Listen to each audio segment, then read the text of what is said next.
And center the camera here. Good. There we go. It's kind of drifting down. Close enough. All right, everyone. Welcome to the Monday call. Today is Q&A day. So you guys ask the questions. I do my very best to answer every single one. If you are brand new to the first of all, welcome to Multifamily Strategy. It's good to see all of you. We will answer the questions in the order that the hands show up on the participation or the participants tab. If you have multiple questions, like that are unrelated, please hop to the back of the line so everyone can get their questions answered. However, if you have clarifying questions or related questions to your main question, we'll make sure that we fully answer every question in the order that it comes in. So, Heiner, I have you first. We'll start there, and yeah, love Q&A day. I can't overplan for it because you guys run the call. Hey, Christian. Hey. So, Christian, you know the last unit, I put an offer in on the 6th unit. Yes. So, basically, I was getting pushback on the fact that certain investors felt that the 6% return on a 10-year basis was a bit too long, which I know we spoke about this before. And when I ended up looking at the numbers, actually, there was like another unit that was rent stabilized, so I kind of messed up my numbers. But I wanted to ask you is, so what should I be looking at more now? Should I be looking at more like renovated type of properties where I could where I could get the return back sooner? Because that was like the overall consensus. Because they felt like the investment wasn't bad, but they was like, that's just a long period of time for me to hold their money. That's kind of how they felt about it for like the 10 years. What I might put in place then, so it's not all about heavy renovation. It's about negotiating the deal. So it's finding a deal that has enough upside. It could be a fully stabilized property. It could be one where there's renovation. It could be one where there's a management issue. But you need to have some way to create value for people to invest, right? You need to win on price or you need to win on terms. So you proposed on this deal a deal where you would win on terms, more so than price. And that makes sense on a long period note. On a shorter period, it may or may not make sense. What I would probably look at then as a counter is like, okay, um, what if we did a midterm note, let's call it 5 years, with an option to extend for some amount of money down. So calculate how much cash flow you think this is going to have and maybe execute an extension. That way, if interest rates drop and we can refinance it into something reasonable, then we'll refinance at year 5. If interest rates are not looking like they're coming down, we maybe say, hey, there's an option to extend. If you're borrowing at 3%, maybe at year 5, it will move to 4%. And provided that the note's in good standing, you put an extra $100,000 down. Really, what you're trying to do is you just want to hear from them, okay, here's where I'm at. What would it take to get this done? What term are you guys looking for? And then negotiate the pieces. I just renegotiated my Robinhood note we finished today. Perfect example. I had a debt product that worked with the partnership that I had and did not work as I am changing the partnership. The note holder renegotiated so that instead of paying down the loan, like we do at the end of every year at the principal pay down, I'm allowed to invest X amount back into the asset. So I still pay the dollar amount that I was paying down the loan into an escrow account, and then that money gets released to me, kind of like a renovation draw, where it goes back to me. The point here being, you want to figure out where the goalposts are, and then you just want to propose something that works. I would just work with them if they're like, okay, the note's too long. Awesome. What term are you guys comfortable with? And if they come back and they say 5 years, come up with a model that gives you at least 8 years. Say like, okay, at 5 years, something's going to change, and just work the deal back and forth. That's what I would do on a deal like that. They didn't say no to low interest rate. They didn't say no to your price, is what it sounds like. They said no to the term. Mm-hmm. So what adjustments do Right. you need to make the deal work for everyone? It sounds like you're really close. And at 3% interest, being really close on a deal with 3% interest, I would just keep working the deal. So you don't think it was necessarily, I guess, a bad move or investment where I was telling my investors I can give them back in 10 years, just negotiate what does work for them. Yep. I just want to figure out where we have a deal. So we're on of the deal debt equity. You're doing because it's seller financed. Yep. You do deal in debt at the exact same time, right? Your debt is part of your deal structure. So in this case, you're coming up with a package that is going to work for you and your investors. If there's 8-year 3% debt on that product with the upside that you have, 8 years is fine. Of course, 10 years is better, but 8 years is a long time with very low cost money. I'm just fine with that thing at 8 years. If they come back and say we only want to lend at 4, now we have a little bit more of a problem and we just need to figure out what it would look like. So the goal at this point is mapping out the goalpost. You know what you need, and it sounds like they're actually pretty close to offering you what you want. I need to figure out how. My first question would be, all right, it sounds like we're close. What term were you guys thinking? If we did exactly this price and this interest, what were you guys thinking is a comfortable loan term? And then see where the goalpost is for them and then negotiate from there. Because you've dropped your first shot. I want to Right. see what their actual counter is so that we can negotiate. Right now, they just said, "Hey," from what you told me, it just sounds like they're like, "Hey, that seems a little long." Awesome. It's their turn to drop a counter. So it's like, okay, sounds like we're close. What do you guys propose? And let them get back to you with a proposal. That's how I just negotiated the Robinhood thing. We went back and forth for about 2 weeks, and we found something that works for everyone. And it found for me the sticking point was he wants to feel comfortable that the money's going back into the resort, and I'm not just going to go out and buy a Lamborghini with the extra savings. He wants to make Right. sure he's like, what do I get for dropping the principal pay down? What do I get? And it's I will improve the collateral of your actual collateral is the Robinhood. The person who bought the note would like to one day own the Robinhood. So me making the Robinhood better is in Right. everyone's interest. And in addition, on the contract, he agreed since he owns like 7 hotels in the same area. He's like, and I will consult with you for free on your hotel and help you obtain higher leases because he again wants to be the end buyer of this project. So those negotiations, my initial thing, it was exact same place that you're at. They said no to my Yeah. original proposal, but they didn't Right. flat out decline it. They said, "Hey, I see some problems with this. I don't like removing the additional debt pay down without having some control." And so then my next question would be, what controls would you like to see? And we went back and forth and agreed on numbers. And we took 75% of the principal pay down that I was paying and removed it. Now I just pay down a little bit of principal, take the remainder, invest it into the asset, which is unbelievably helpful. But that's all it took. It was one more question and a few more back and forths. Okay. Thank you. It makes a lot of sense. I don't know why. I didn't even know why I didn't think about that. All right. That's okay. That's why we're on the mentorship. That's you don't think about it until you do, and then sometimes it sounds obvious, sometimes it's a harder answer. But yeah, that one just negotiate a little further. I think you're close. All right. Thank you. Absolutely. Lucas. Hey, Christian. Hey. I know it's been a little while since I've been on that one property I was working with. A board member and the seller's broker were out of the country for like 3 weeks. So, and everything stopped, but it's back going again. We Awesome. were Awesome. back and forth a little bit, and uh, got a place that we can both agree on. So I'm working on putting a purchase and sales agreement together, or getting all that in writing. And I had a couple of questions about that. Yeah. Um, so it just so you know, it's 55% bank financed, 40% seller financed, 5% down. Ooh, I like that.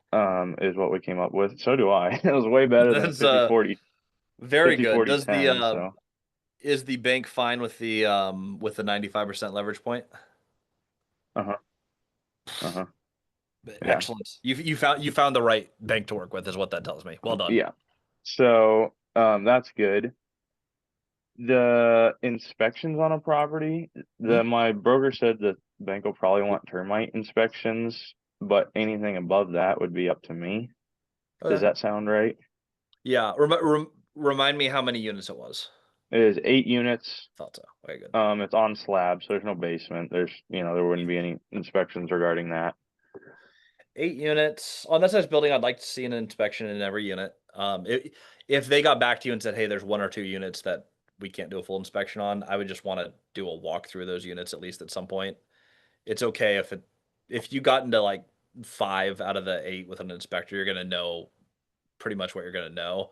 I want to get eyes on every unit. Ideally, get the inspector inside each one, and I want to get an inspection of the roof. Those are the big things. Okay. Because when you get into the units, you'll know here's how the electric works, here's how the plumbing works, here's what the roof looks like. They'll do the exterior. I would do the Yep. full inspection, and if part of that has a termite inspection, awesome. Okay. What should I expect to pay for that? It's been wildly different for me in Washington than it is Texas. Texas is much more affordable. 8 units, maybe a grand and a half. I don't know. Okay. I know we have some inspectors in the home inspectors in the mentorship group. They might be able to give us a better allocation for that. But I would say, Okay. generally speaking, it's not going to be like thousands upon thousands of dollars for an eightplex. It's usually pretty affordable. Okay. And should I look for someone that does commercial or like, are there people that do commercial specifically, or is it anybody that does home inspections for residential as well? Most residential home inspectors can also do a multifamily. I've always used groups that do multifamily and residential. Um, it's basically the same thing, other than you'll have sometimes a little bit more to look at in some of the utilities, but it's all basically the same. Mm-hmm. The only time that I don't do inspections, and this is not a best practice, this is just letting you guys know how I run the business. If it's value add where it's just so heavy where everything's obviously garbage, then I don't care about I don't need to pay someone to tell me that everything's bad. If I'm Yep. buying a heavy reno, I'm like, uh, we don't need the full inspection. I'll get in with the contractor, but on a standard building, always get as good of an inspection as you can. Again, around a grand and a half, maybe up to 2 is probably the ballpark that you're looking at. Okay. Okay. Um, I had the broker I have is from the town West Point. Mhm. And so she knows the area real well. She mostly does commercial stuff. I mean, sorry, residential stuff, Yeah. but also, and there's not a ton of commercial in a uh 3,000 population town.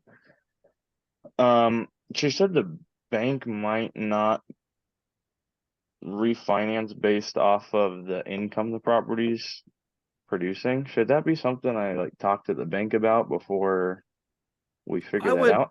I would have the conversation with the bank. So I've only seen this happen in the years of the mentorship. This happened in I want to say it was Michigan. I could be wrong. I think it was Michigan though.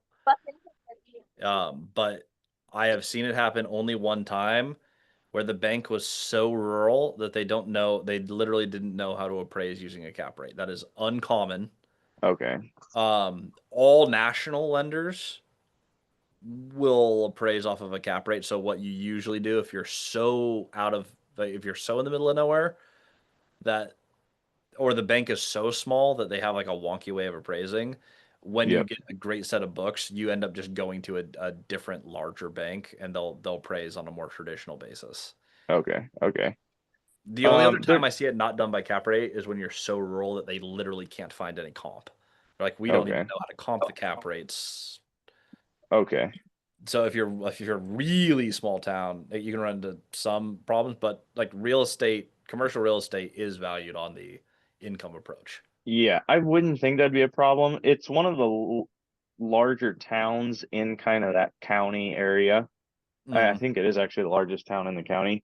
And Midwest Bank services most of eastern Nebraska. So, yeah. and in fact, the banker I'm working with was able to pull cap rates from the surrounding area when I was talking to him way back a few months ago. So, Yeah, and I was just up in Nebraska a couple weeks ago. So I just love a lot of the real estate up there. There's actually quite a just looking through a lot of the deals and pricing that's on market. Is actually I didn't realize how much opportunity there is in Nebraska.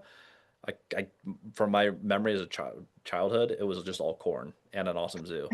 So I was like, wait a second, there's more going on here than I Yeah. remember when I was 8. So yeah, Uh-huh. I actually like the Nebraska market more than I realized.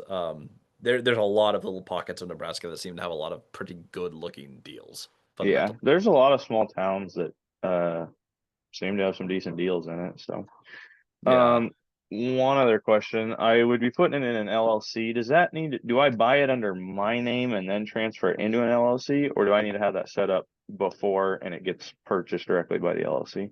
Great question. Almost always. Just assume this is going to be the standard practice unless you have a very specific reason not to. Your name and or assigns, and let them know that you'll be on the ownership of the LLC. The only reason that you don't want to set up the LLC first is if you're raising capital and you don't have all the partners lined up or you haven't negotiated all the equities, you won't. The LLC is going to change by the time you sign. So to put together Oh, an I see. LLC, and that's normal. I always explain that to the broker. I've never had an issue with that. The only pushback that you'll ever get, and this is for everyone, if you let them know you're doing your name and or assigns, they'll immediately be worried. Hey, are you going to wholesale this? And so I often will just put a clause in there that just says I will be a minimum of X% owner of the final LLC. So I just let them know, Okay. hey, I have a Yep. couple of capital partners who may or may not join me. In the event that I bring on a different partner, I will be closing this in an entity that I will be forming for this transaction. I will own at least X%, but I usually just have it say, I will be a managing member of the LLC and an equity holder. This is not a Okay. wholesale deal.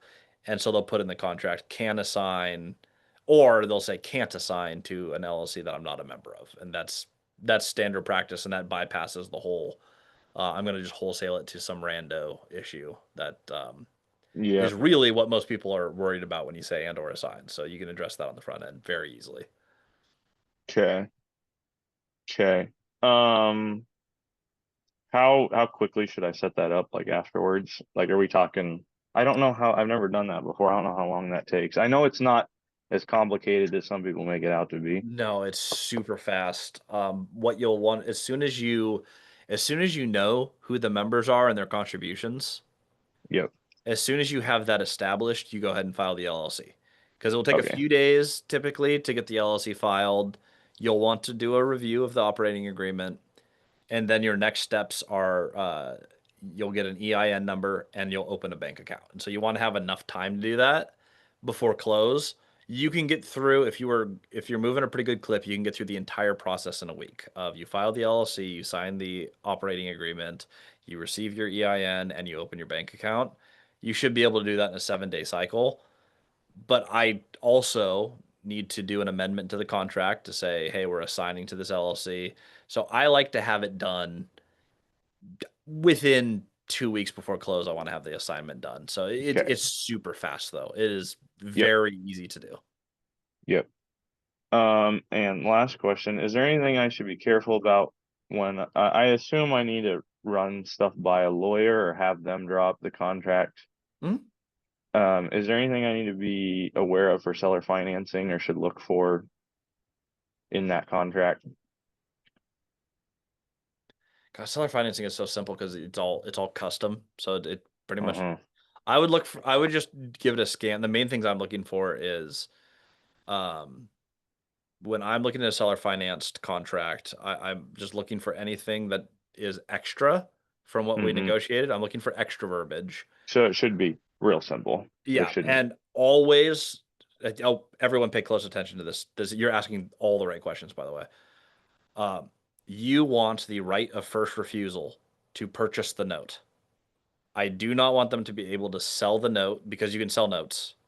I don't want them to sell the note to anyone else because now I have a lender who I don't know, which is uncomfortable for me. I at least want to have the opportunity to buy it. And if you're going to say that you're writing $1 million note to me and the seller decides down the line, hey, I would like to sell this for 700,000. I want to have the first opportunity to buy my own debt at a $300,000 discount. Because there's been only one circumstance where I've used this, but I was borrowing at the time at 6%. I was able to borrow private money at 7% to buy a note that I'm trying to remember the exact figures. It's going to be a little bit rough, but this is 99% true. The note was around $600,000. They were selling it for around 450, and I was able to borrow 450 at 7% to buy a note that I owed that was for 600 and change at 6%.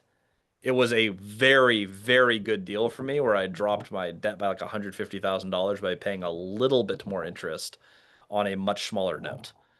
So you Okay. always want the first right to purchase your debt because it gives you some control over who they sell a note to, and at least make sure that if someone's selling their note at a huge discount, you can actually buy the property effectively at a lower price in the future, which is Okay. always cool when that comes up. Yep. And should I write in anything? So it was what we had talked about is a 30-year amortization, but over 10 years and then a balloon payment. Is how the seller financing was going to be set up. Yeah, so it's a 30-year AM with a 10-year balloon. That's Yep. perfect. That's perfect. Should I put something in? Like, is it given that you can pay that off early, or should I put something in this? So Uh, you can always pay your debts off early. You just want to make sure that they don't put any penalties for early payoff. okay, And that's what I I need to have that look on for. some notes. Sometimes that was the main thing is the seller's like, I do not want to be paid off early. I am like the payment of this note is part of my tax plan. Okay, So they'll yep, put in like I've seen up to a 20% penalty for like, you have to pay me 20% of the note value if you're going to pay this off early because it is going to damage me at tax time. Don't do it. yep, Uh, so, um, yep, generally speaking, you can do that. That would be very clearly labeled though as a prepayment penalty yep, or yep. yield maintenance are the only two terms you would ever look for that say, hey, it is expensive and inconvenient for you to pay this off early. You're just looking for either of those two words. If they're not in there, you can pay it off whenever you want. Okay, all right. I think that I'll get in touch with a lawyer this week, and that gives me an idea of what I'm looking for. So Perfect. Well, it's always nice when the delays aren't your fault. That is if yeah, they're all out of country, you're like, hey, and we're yeah, back. So I hope you get that one wrapped up. I really liked the look of the deal when we last underwrote it, and hmm. keep us appraised. I'm happy to It's continue underwriting as much as you need. it's gotten better. I, It I four like I hundred like that too. thousand, and the seller financing they only want 5% interest. So Well, this is excellent news. Buy that because it worked before it was better. I know it worked at 450 with 7% interest on the seller financing. So Buy that deal. yeah, Yeah, wrap that one up. Um, I'm guessing I'm guessing it's not a sprint because if it's still in play and they took a few weeks off, it's probably not a you have to hurry, but it's good enough where like make sure no one else yep, dives into the mix. Get this one wrapped up. Good job, yep. man. So all right, thank you. Absolutely. I won't say congratulations until you close, but Yeah, very good we'll work see. getting this It should, far. if we everything goes how it should, it'll close August 1st. So Perfect. Matthew Wang. Hey, Christian. Hello. So last week I showed on Deal Deep Dive a 16-year apartment I was looking at. Hmm. I made 2 offers on it this weekend. So I've got some follow-up questions. So it's going to be my first ever creative finance structure and first time raising capital if I get this thing under contract. I'm kind of thinking Hmm. ahead to what's order of operations once you have it under contract. And I have a list that I think I should do, but I want to run it by you to see if I have the steps correct. Okay. Run it. Let's run it. What are you thinking Yeah. the steps So should be? starting with, get the deal under contract and solidify the seller finance portion part of the debt. Those kind of happen Hmm. at the same time. Once that's done, I need to finish the bank debt part of the equation. So a reminder that I'm doing a 50-40-10 structure. So I think at this point I should, once I get under contract, I should shop around with lenders until I find one that will do the structure. Yep. So then I've solidified all my debt at that point. But then thinking ahead to, okay, so between this point and starting to try to raise capital, what happens next? I think that I should actually do due diligence first, which includes financial docs, walkthrough, inspection, estimates on renovation. because I think those all factor into your pitch and figuring out how much capital you need to raise. So I think do due diligence next. After due Yeah. diligence, go ahead. No, I was say you're on track. Due diligence kind of like happens concurrent to all these, but Okay. yeah, because as soon as you get documents, you should be reviewing them. Like due diligence pretty much starts as soon as you receive anything. You want to go Right. as quickly as possible, but yeah, the rest of this, right on track. Okay. And then usually what I have found is after you've done a walkthrough and or inspection, you've got enough info to get a real insurance quote, which also factors into, your underwriting. Mm. At this point, you've got all the pieces to understand the full picture, your real costs, the real capital you need. So now you go pitch for capital and try to find your investors. Is that about right? Okay. Yes.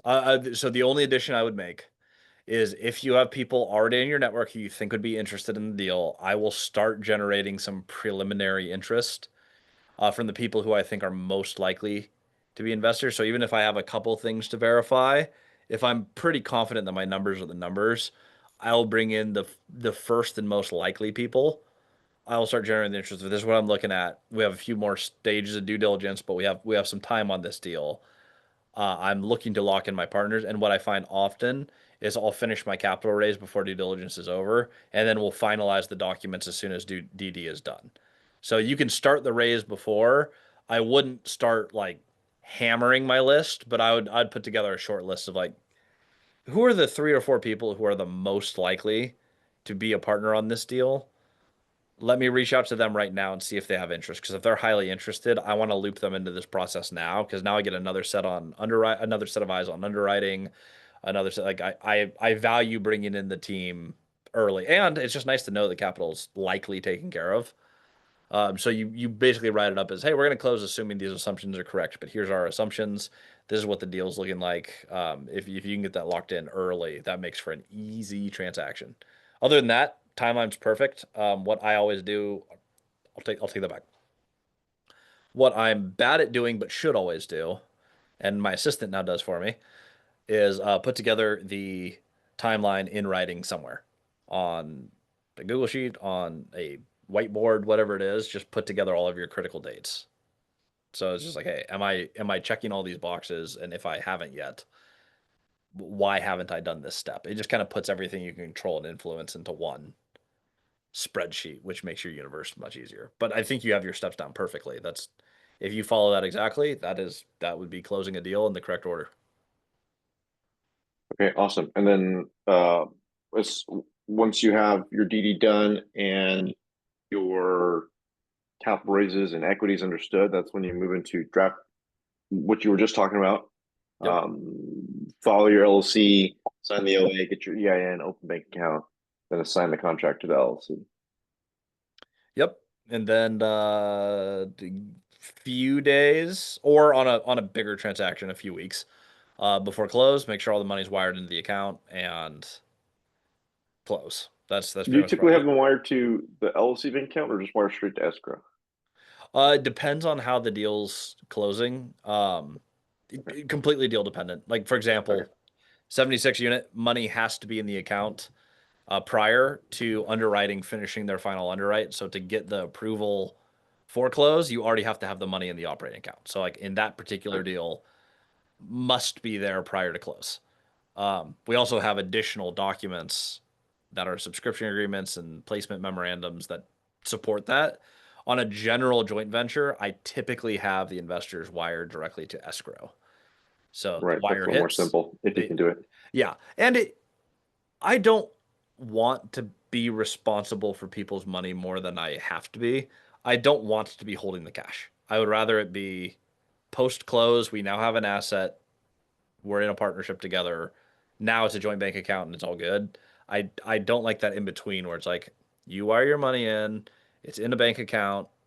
The LLC doesn't have the asset yet, so it's technically backed by the contract to eventually put an asset into the LLC. I hate the holding period where I'm holding cash and I don't have a building. So I try to limit that as much as humanly possible.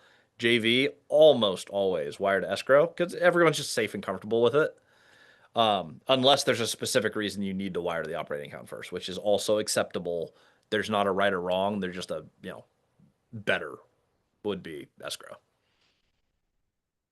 Okay, okay. And then last question related to this deal, but slightly different. Uh, I plan to wholesale myself a tiny amount just to learn how to do it. So it might be $500, might be $1,000. I was talking to my broker about this, and she wasn't clear like on what paperwork we do that, because she was saying for if you're like a regular wholesaler, usually assignment fee is baked in the purchase price. Mhm. But this is a little different because we have the purchase price, and that because the assignment fee will come out of the LLC, so the Mhm. buyer, it doesn't come from the seller. It She was saying it's different than what she's used to seeing, so she wasn't sure where exactly on what paperwork do you put the assignment fee. Yeah, the assignment fee will be on a addenda. So it's like basic addenda. I think. No, that's not Form 17 in Washington. Is that Form 34 in Washington? It's been a second since I was a broker. I think in Washington State, I think it's Form 34 is the standard addenda, but basically it's a blank paper that says addenda on the top. It's going to be a Okay, standard real estate addenda, and it's just going to say like for X fee, Matthew Wang is assigning to this LLC, and everyone signs, and now it's an assigned contract. So it's whatever addenda she does to assign the contract. There will be a bullet point in there that explains the fee for assignment. okay, okay, easy enough. Yeah.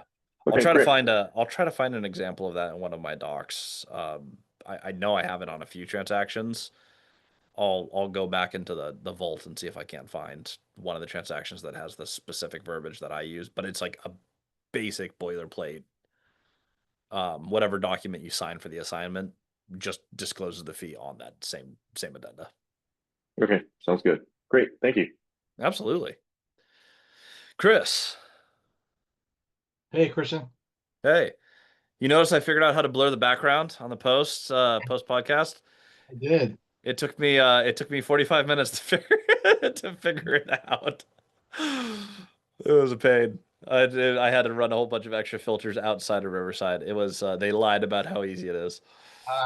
Yeah, I was poking around. I couldn't find it during the live shoot, but Yeah, turns out it says you can do it in post, and there's a supporting article that says, "Psych, no, you can't." So I pulled it out. I put the video over itself. So I did a cutout of us in one with a removed background, and I overlaid a video where the entire video is blurred. That's how we worked around. I made up my own blurring method because we got screwed. very clever. That was supposed to be easy, but I'm guessing that's not your question. So that 14 in Oklahoma, we've Yes. gone back a couple times now on offers and counters. They're being a little bit dodgy with their P&L. So I made an offer without the P&L, Mhm. and they made a counter, and now I'm looking to counter back, but they still haven't sent this P&L over, and they've also indicated that they might not have the best bank statements either. So I'm kind of not sure. I can't really justify going up a whole lot more without some better data. I've Yeah. done it the best I could. Um, so is I'm just trying to wonder, is there maybe another strategy I can employ in this situation? Is this a time where estoppel letters might be a good idea too, if they couldn't Mhm. get some of that other info? Yeah, tenant estoppel letters are helpful. For sure, and that's a normal way to do it.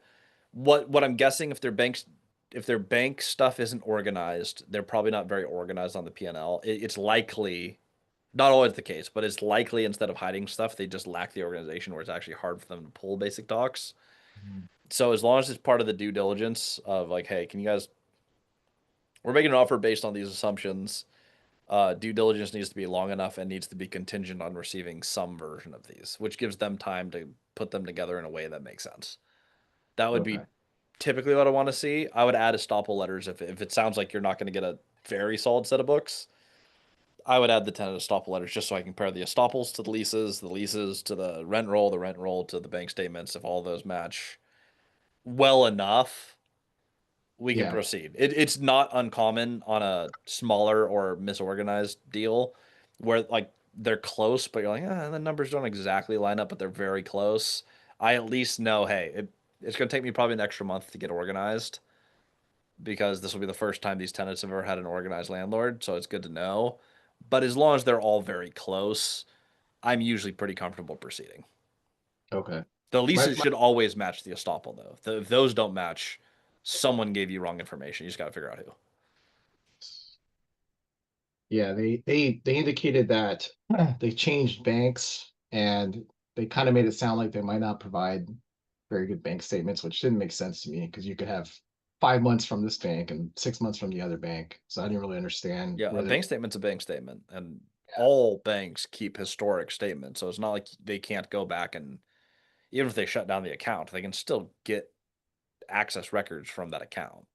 Yeah. So that should all be doable stuff. I would just make sure it's part of the due diligence requirement. Mm. And then if they come in and oh, we can't do that, I'd get a clear reason of like why not? Because it shouldn't be that hard. What bank are you with?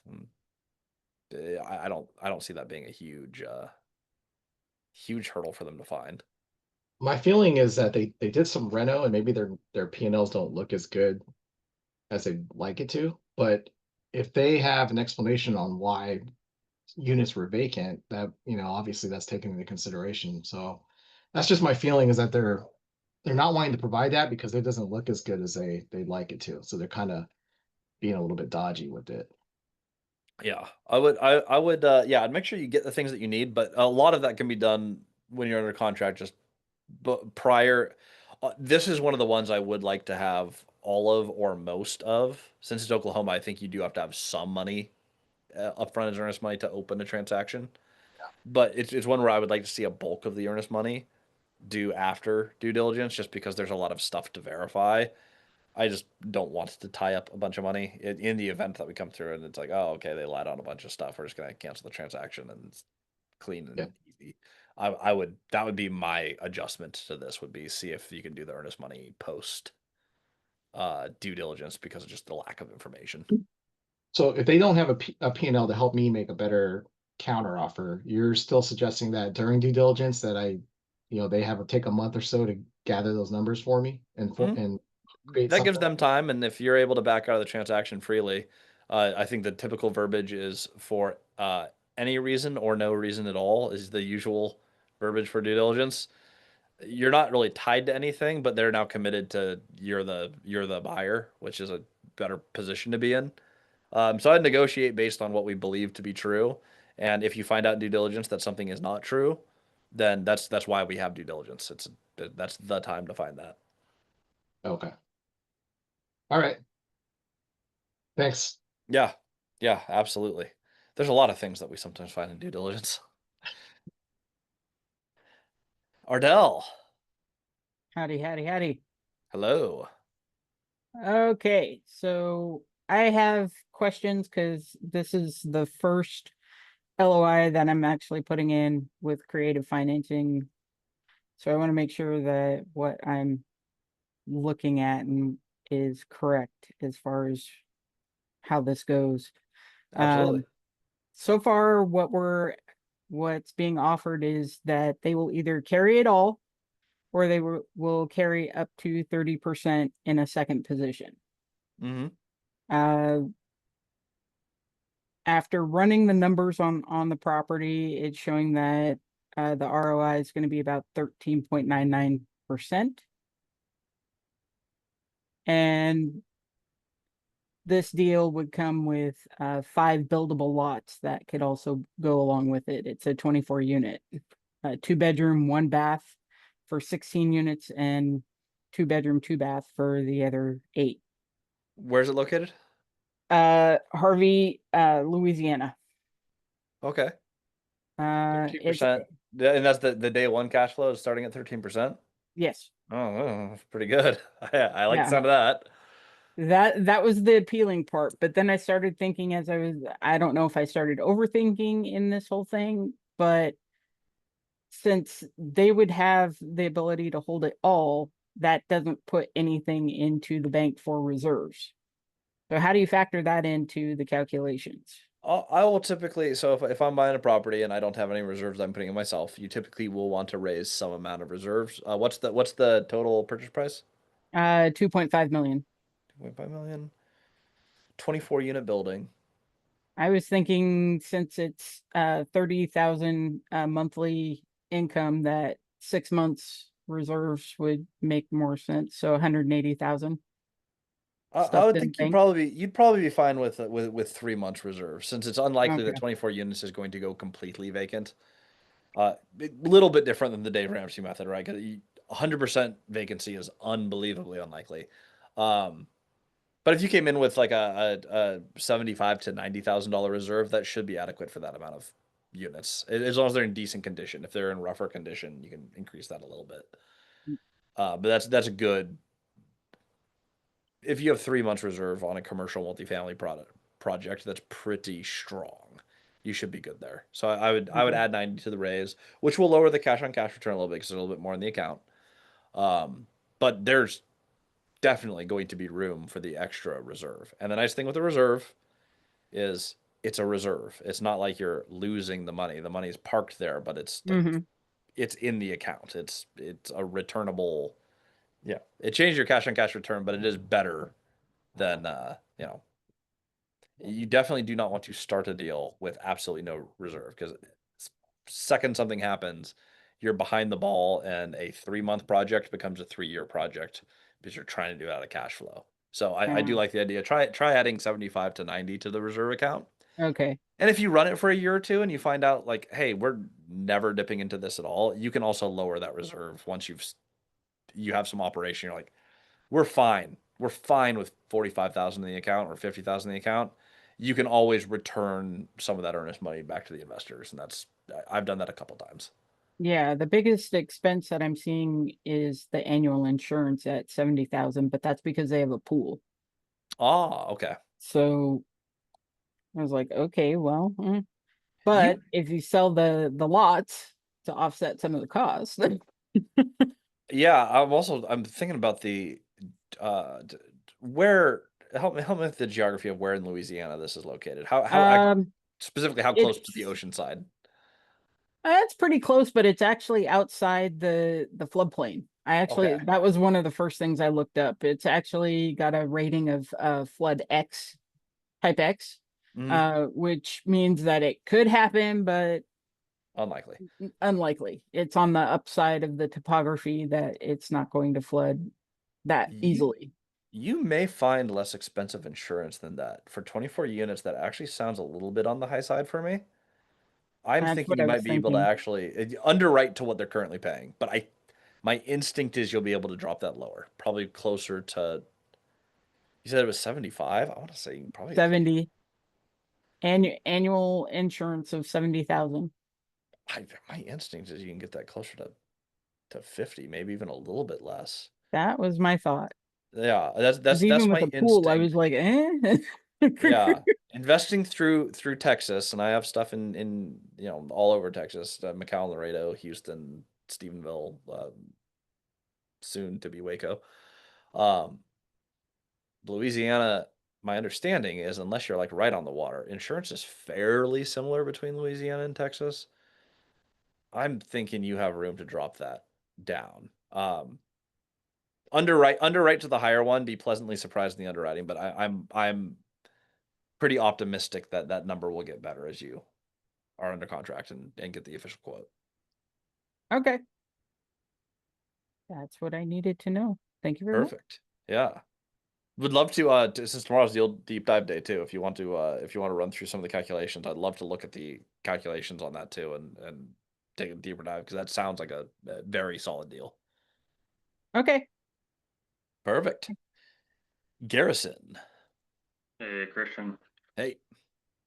So I am just about to go into contract on a 12 unit in Lexington. Oh, there we go. I've been going back and forth with the owners for quite some time now. Finally landed on a price. Because of the price, they're not interested in paying commission to a broker, which I understand. So they're interested in doing this without a broker and just going straight to escrow office. Okay. I have done this in the past with a duplex that was $140,000, but doing it on $1 million property makes me think twice about what's in my contract I've used in the past and how perfect it is. Mhm. Do you have a template or anything have used in the past that I can scan, or do you have any key things I should be, you know, looking for to add to it? I pulled a template off Google probably 2 years ago and modified it.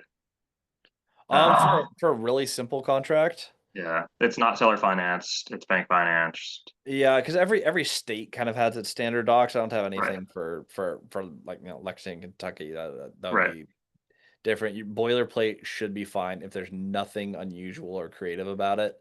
There's Uh, not. I do those fairly frequently. You just want to make sure everything looks pretty standard. I'm happy to review it once you have it all filled out, but Okay, I do. So maybe tomorrow, or I guess whenever you have time, we could yeah, probably go over it pretty email quick. email it over to me. Mondays are always my craziest day, but I'll Okay, try to get to it tonight. If not, I'm putting it on my calendar tomorrow morning, which amazingly I have time in the AM, which never happens to me.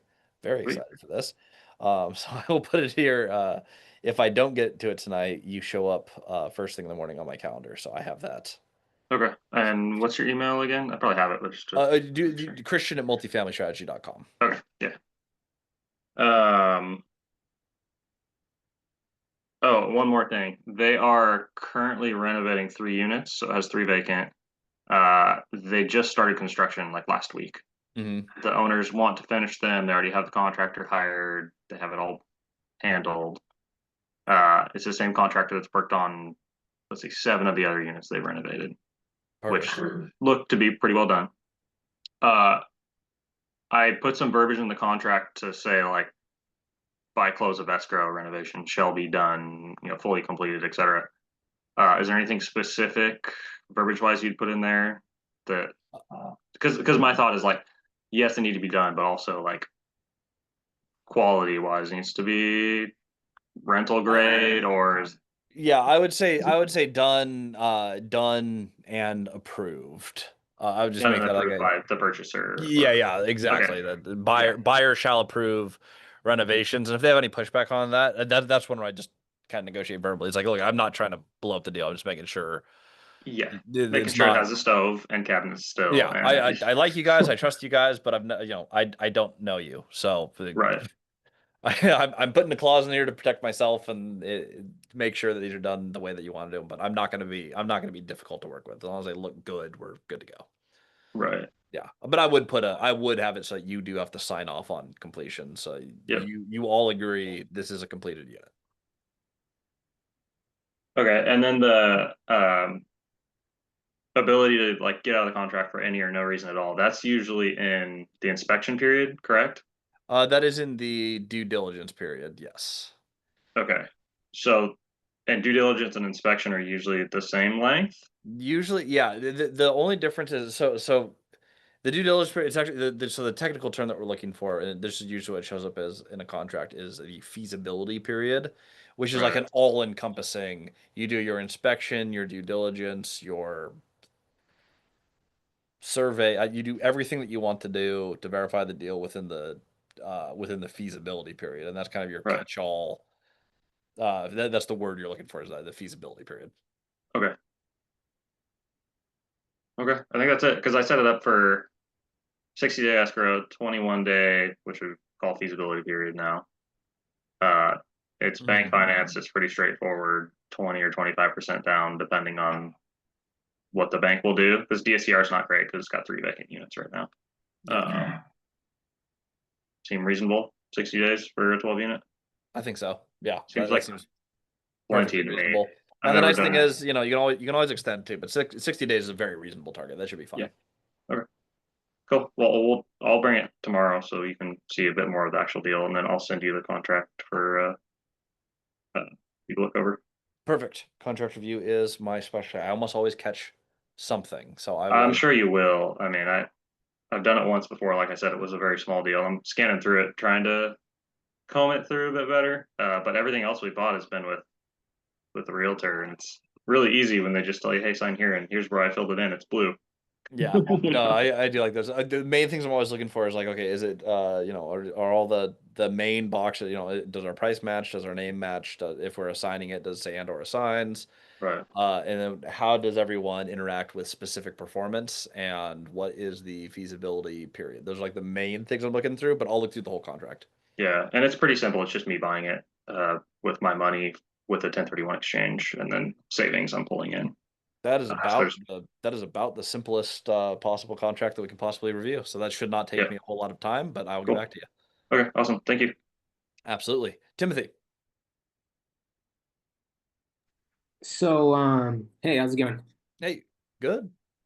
Great. Yeah, so I got connected with a property through a broker where the seller is open to seller financing. Ooh, bonus.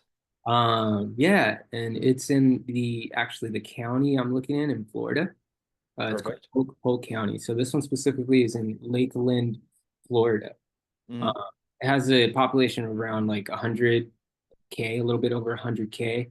Okay. Very blue collar workforce there, and it's a commuter town. So it's in between Tampa and Orlando. Mhm. So my primary question is, if I'm reading this memorandum correctly, because he just sent it to me today, so I got in contact with them last Friday. Um, it says, if I'm reading it correctly, it says it's 100% occupied or vacant. Would you ever do something that's 100% vacant? Yeah, short answer is yes. I need to have a very clear game plan. So it violates the main principle, right? Which is we always buy a cash flowing piece of real estate. It has to be a very good deal to ever have an exception there. Um, and I've shared this before, but like I've had projects where there is a lot of upside. It's usually deals that have seven figures of upside, but there's some unknowns, and we buy them where they don't cash flow. And what usually happens is something doesn't go to plan, a renovation takes longer, a lease up takes longer. There's so many variables to a vacant building that your holding costs tend to be higher than you estimate. Even when you're experienced, it's more expensive to hold. And so you have to have a really clear cut plan, and there has to be enough upside. Right. This is, and I've shared this before. This happened to me on recently with our with the hotel conversion. We're leasing at a higher rate than we thought we would. The renovations look fantastic. The lease rate took longer, which means the refinance hasn't happened yet because I need more occupancy, which means our interest rate is higher than we want it to be. It eats into the profit margin. There's about a million two ish, maybe a million three in equity in the deal. Well, actually, no, we could put another 250. There's about a million. There's right about a million in equity right now. That's a really good position. So it's still a good deal, but the holding cost, we're like a month and a half away from having to write a few checks to keep the thing going. So we've spent the money we have, and now it's going to start eating at our current savings personally a little bit every month until we fix the occupancy, and then once we get to refi, we're back to cash flow land. Yeah. That's me with a good deal of experience going through these. In a market I have a ton of experience. It still took longer to do the lease up than I anticipated that it would. You have unknowns. You can only do so much planning for your unknowns. Sometimes they'll come back and get you. So, yes, I would do them. You have to have a very clear cut plan. You have to have enough reserves. Do not have anyone on your team who don't have someone invest their last dollar in that deal. So when we're like, if there's an overage, we need to have a game plan, a contingency plan. There has to be enough upside. So there's a lot of pieces to them. But if it's 100% vacant and you have a great game plan and you're looking at it being like, yeah, this thing's going to make a ton of money, you can buy those. Just be careful. Last thing to add, don't do multiple of those at a time. Finish a major project before starting a second major project. If you do that, you'll do okay. Yeah, I'm a little confused on it because I mean, I always think back to what you guys constantly say on your recordings that brokers liars, brokers are liars and whatever. Buyers are liars, sellers are worse, and brokers are worser. Yeah. Um, but I'm a little confused on it if it actually is 100% vacant. It's like everything. So they're actually four duplexes. Mhm. So 8 units in total. And half of them are renovated, and they look pretty nice. And it's in a really nice area, from what I've seen. And the rents right now in that area are like 2K and above for something like that. So yeah, I mean, there's a lot of questions around it. I did some numbers on it, and their original price on it, based on what he emailed me, is 2.3 million. They say they have 1.3. It says their existing loan balance is around 1.3 million. I don't know what that means.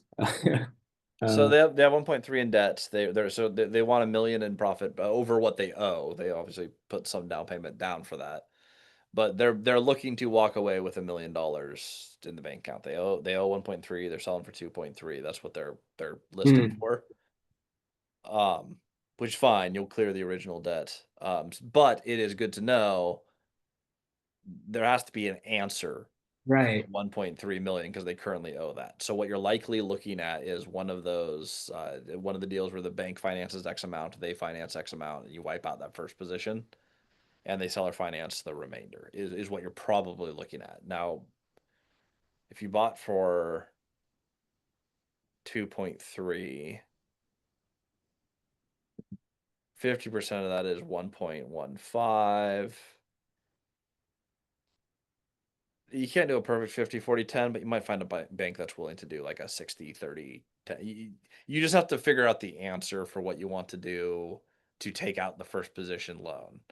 If it's Right. assumable, that helps. If it's not, you have to replace it with new debt. Yeah. I mean, I don't want something so complicated that you have to figure it out, you know? Yeah. So your next step is to call the broker and figure any questions you have on the OM, get clarity with the broker. So, hey, I'm looking at this deal. I'm very interested. I wanted to verify from my understanding, these are currently 100% vacant. And if those newly renovated ones are newly renovated, are they trying to lease it up, or is this something, I just want to understand why they're in the condition they are. So those are normal questions, and that lets the broker get into their rhythm and sell the deal, which is their job. Yeah. I would then ask around the financing. So do they know if the note is assumable? And are we correct in assuming that the sellers are comfortable carrying the remaining balance, or how much seller financing actually comes into play on this deal? And Right. those are the questions that I would have for the broker there. And then we can really start negotiating the deal. But I get the clarity from the broker first. It's good. That's good. Yeah, I'm gonna try to take those steps, see what happens. Perfect. And yeah, broker calls are one of your easiest calls. So that should be a like a not time consuming, not difficult call at all. It's just asking for clarifying on a memorandum. Just be confident, energetic, and you should do fine. Yeah. I already talked to him on the phone. I just gotta call him again, see what's Okay. up. Yeah. Perfect. Yeah, just grab that last few pieces of clarity, and then we're on to underwriting. Cool. Thanks. Appreciate it. Absolutely. Pamela. Hey, Christian, how's everyone doing? Hey.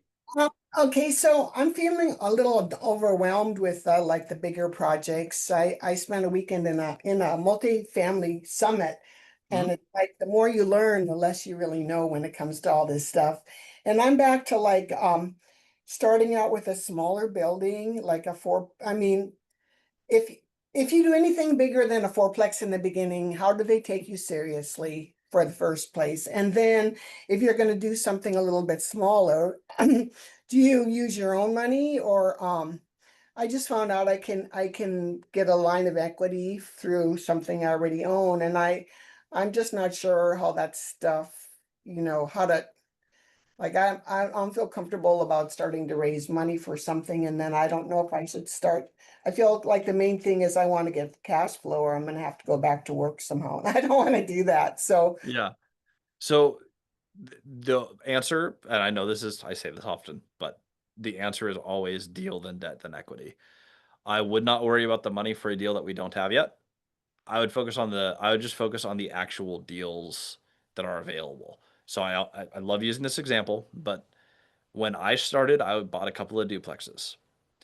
When I stopped focusing on, because I didn't know where the money was coming from. I instead just started looking for multifamily deals. The next deal I found was a 38 unit building, and it made $1 million. Well, it made $2 million.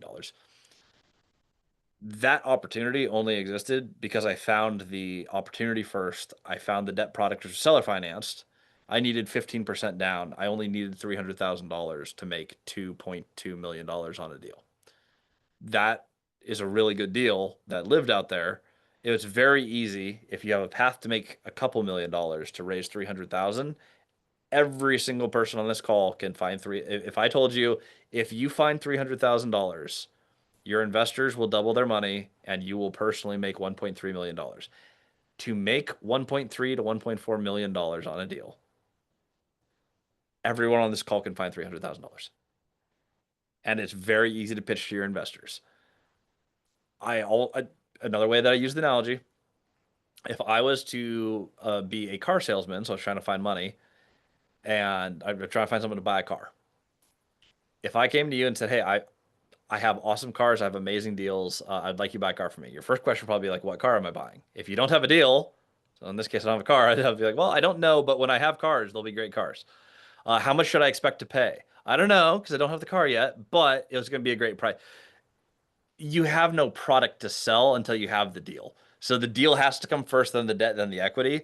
I think it's really easy when you go to a multifamily summit and then you watch Bigger Pockets and then you read a multifamily book and then you attend the mentorship. It's easy for there to be so much going on where it's like, oh my gosh, I have to do all these steps at once. The only step is find a multifamily deal. And then you have the problem of where's the debt coming from? And so we go, okay, well, there's only so many sources: private capital, seller financing, bank. There's a few other iterations, but those are kind of the main ones. And then, okay, how much money is actually left and how much money do we think this thing's going to make? And if there's more money to be made there, no one cares. At least for me, I was 29 years old. I had never raised capital before. I had a duplex and I just finished my second duplex. I had like a year of investing experience in duplexes. But I had a deal where I'm like, I can communicate why I think this is going to make 7 figures. No one cared that I didn't have the experience. The cost of debt was a little bit more expensive. The partnership buyout was more expensive because they wanted to see a little bit more upside for their risk. But it was finding the opportunity that brought in the money, not my experience as an operator. And the wonderful thing is you can also, when you're raising capital, you can also find experienced operators who bring the capital in. And I've had that happen on multiple deals and on multiple companies where Yeah. I've had it looks like, we'll find out on Friday, I might give up a lot of equity in my PM company to merge with a titanically larger PM company. I looked through their systems and it made me, as an operator who is very proud of our skills, first time in a while where I sat in the room and I went like, I feel like I know nothing about my business with this person. I want them running all of my business. The capital for the transaction will primarily come from someone who wants to invest in my business. If I do that transaction, they bring the experience and the money and allow me to build a bigger company. And in exchange, I'll have less job. And like every time I sell any piece of PM company, someone's going to pay me to do my job better than I can do it, which is an amazing thing. You could do the same thing in any multifamily transaction, though. The experience, the money, all of it can be brought to a deal. The mission is just find the opportunity. If you just focus on that, you'll have new sets of problems in the correct order. I have a Okay. deal, now I have a deal without debt. Now I find the debt, now I need a little bit more money. I close my thing. Now I need an accountant. But if you keep them in order, it's very easy. If you try to do it all at once, it's so overwhelming, you'll never do anything. Okay, got it. That's a good analogy. Thanks a lot, Christian. Absolutely. I will give that speech as many times as I need to, because that is where, how many people do we have on the call? 43. Well, and a couple of AI bots, so really like 40. Of the 40 people here, 35 of you get stuck on that at some point. Everyone will get stuck on that every time. That is like the number one thing for everyone. So keep it in order. Don't add steps. Don't skip steps. That's the main. If I could brand any saying in multifamily strategy, it's deal debt equity and don't add steps. Those are the two phrases that I would put on every hat that we ever produce. Okay, thank you. Absolutely. Let's see here. Got a few more here. And my contact's dying, so I can't see anything. Bryson. Oh, you got the audio thing going. No problem.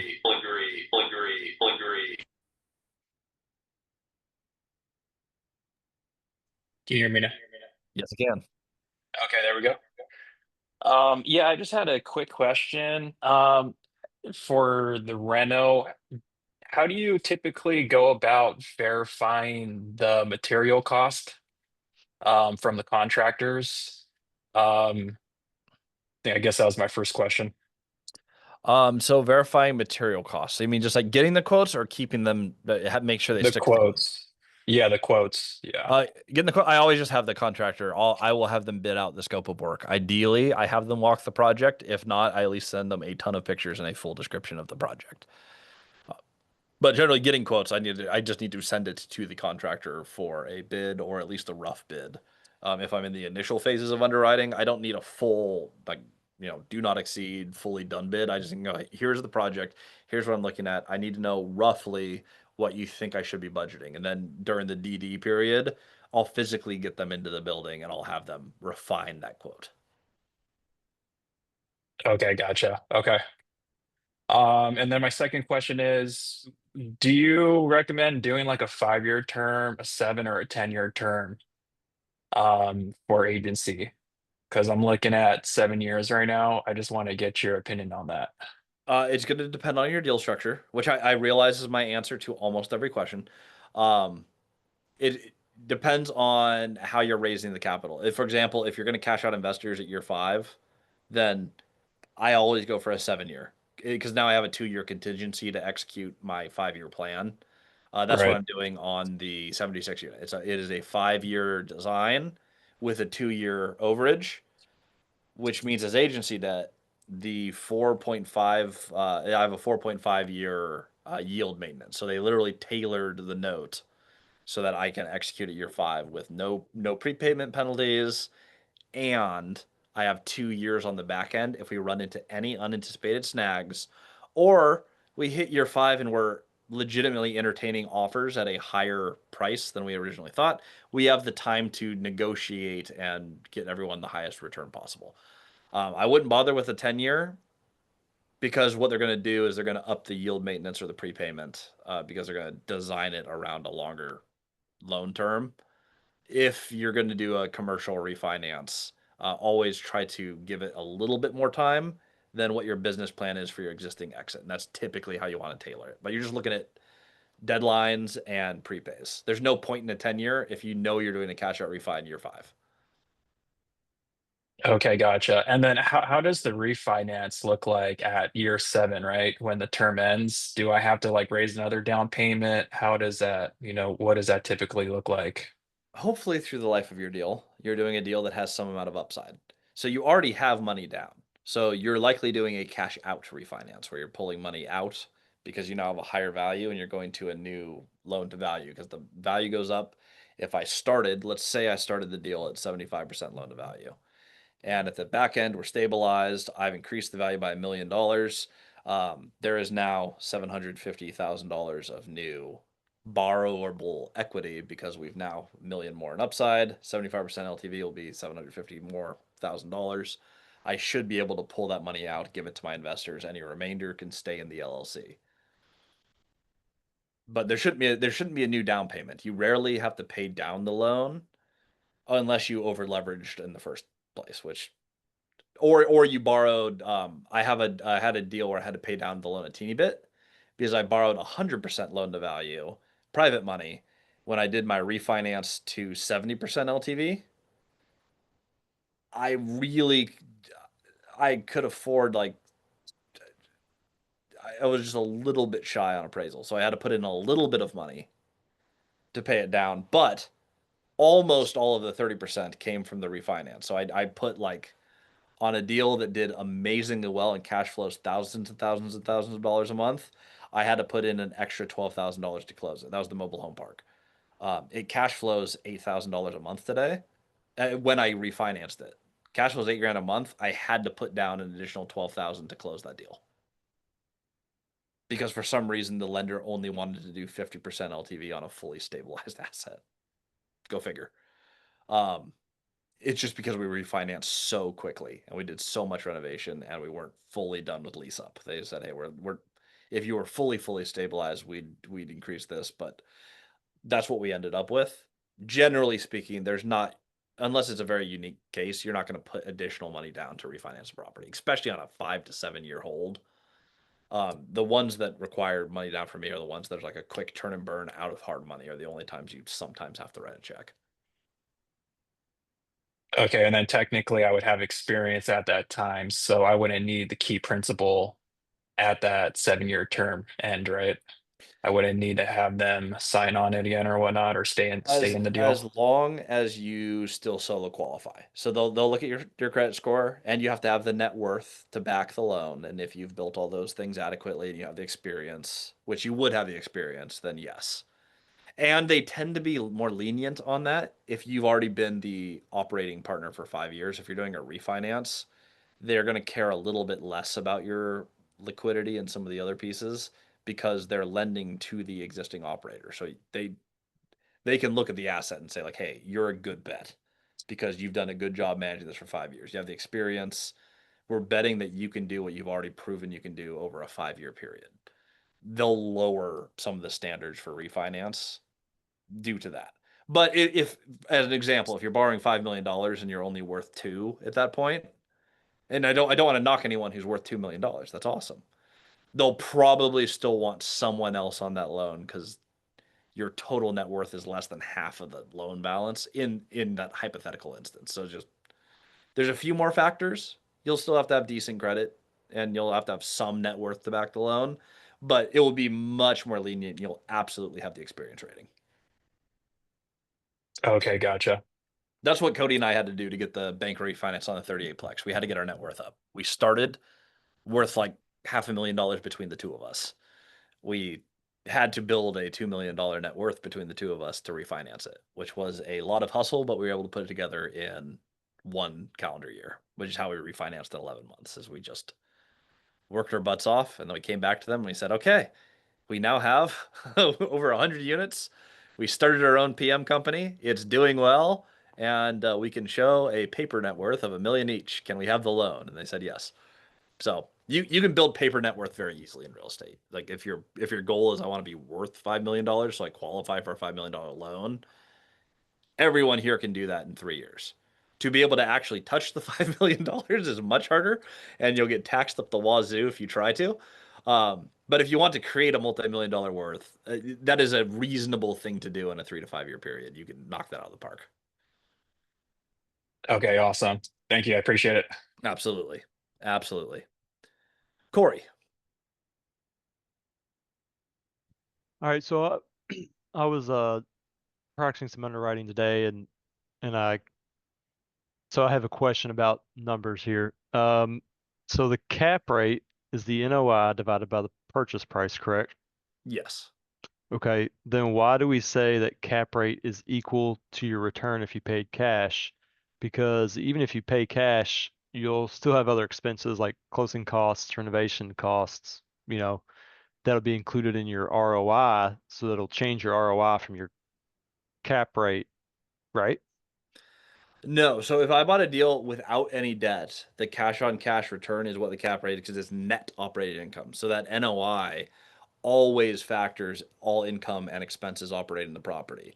So NOI is income minus expenses.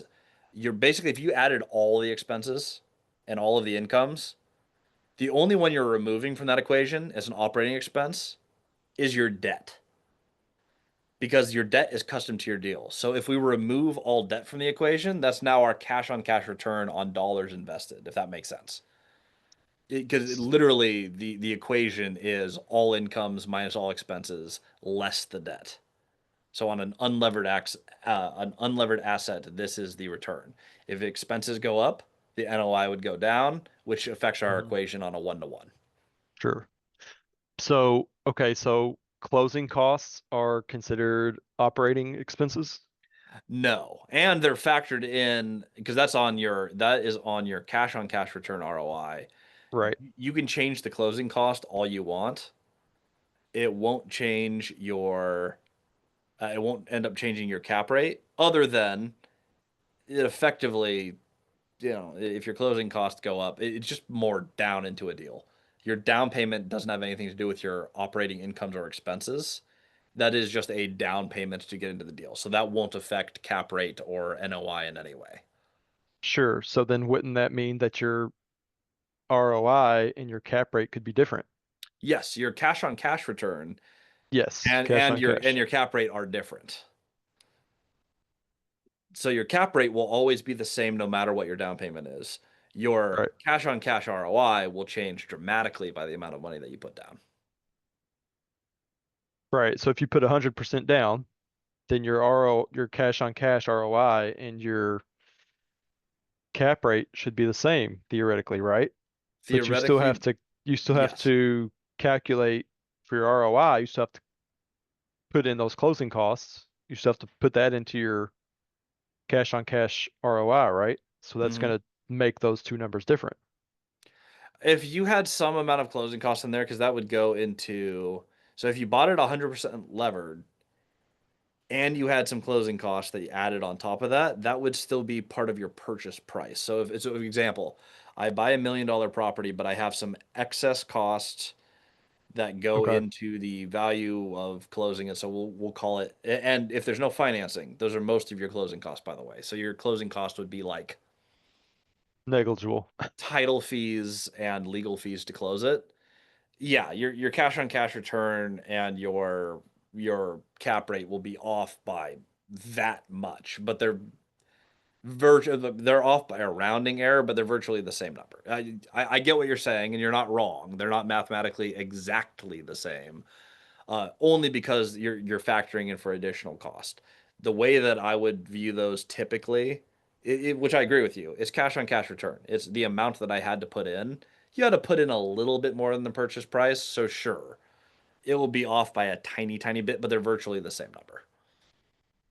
Okay. And then I'm also just thinking of like if you pre-raised, a bunch of money for renovations, for like if you have a bunch of CapEx, right? Mhm. Like CapEx isn't going to be NOI, right? So wouldn't that if you that's also going to affect your cash on cash ROI, but not your cap rate. Is that correct? Correct. So the goal of cap rate is saying the asset as it is today, This is how it would. this is how it performed. And the reason that cap rate is the metric that we use is it's saying this is what another investor is willing to pay for these assets with this revenue stream. This is the return that someone would expect on acquisition. It's why I always say cap rate, when I say cap rates don't matter, market cap rate matters. That's how I'm going to do my future valuation. It's the reason Sure. I don't care about my going in cap rate, because the cap rate itself is going to change dramatically on my deal, right? My deal's Hmm. cap rate, when I bought the 24 unit and rents were at like 550, within a year the rents were 900. The actual deal cap rate changed unbelievably in my favor over the course of a year. But the market cap rate stayed roughly the same. It went from like Sure. 5.75 to 6. Market cap rate matters, deal cap rate doesn't matter. It's just trying to compare, all it's used is as a pricing metric. How much is this amount of income today worth? Comparing one deal to another, because everyone's debt's custom to them, right? The down payment, the bank you go through, the exact interest rate. Right. This is just saying, what am I paying for an income stream? That is what cap rate is designed for. Okay. Otherwise, the deals cap rate, almost useless metric. I don't care at all. When people are like, I'm buying a deal, it's a 4 cap day one. I'm like, cool. What's it going to be in month 12? That's more interesting to me. What are you actually paying for?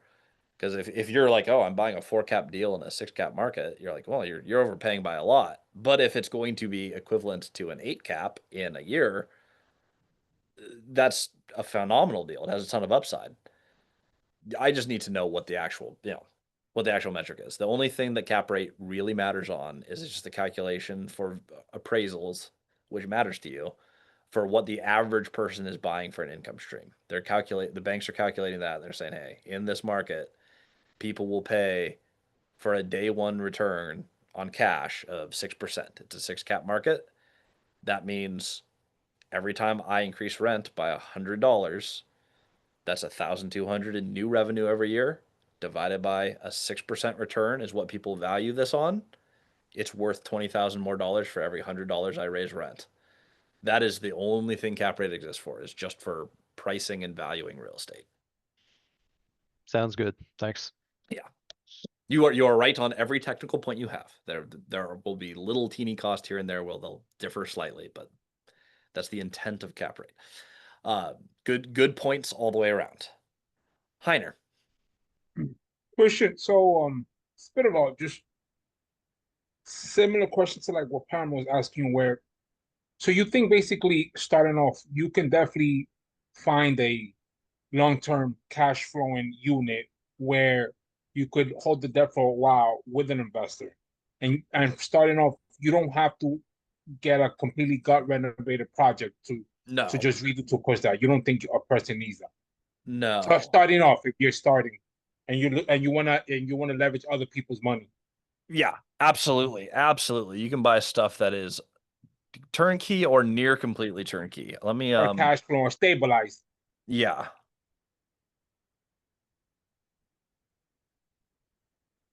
Let me see if I can't pull up one of my buildings that are really nice. And it's not unreasonable to hold debt for like 8 to 10 years. That's not unreasonable. Yeah. Oh my goodness. Well, I just learned something. I'm gonna go take better pictures of this myself. Our pictures for this particular unit kind of suck. As a PM company, I should be slightly better. Okay. Well, I'm gonna use this as an example. Sure. I have some immaculate pictures of this bad boy. But paved parking, great landscaping. This is the 44 unit. This is the Wow. actual, like one of they're all fourplexes. There's 2 units in front, 2 units in back. They look like that? That's nice. Yeah, this is exactly what it looked like the day I bought it. I can tell you like 7 things wrong with each of these pictures, down to camera angle, and I know who took these pictures because it's someone on my team who's sub 5 feet tall, and I can tell from the angle of where the camera is held. I know exactly who did this. I will get better pictures than this. This could look better. This should be the cover photo, and the colors should be pushed a little bit. It's a little bit muted, kind of looks dusty. All of these angles are slightly tilted. This kind of gives me motion sickness to look at. This is zoomed in too much on the far right. I can make a better listing.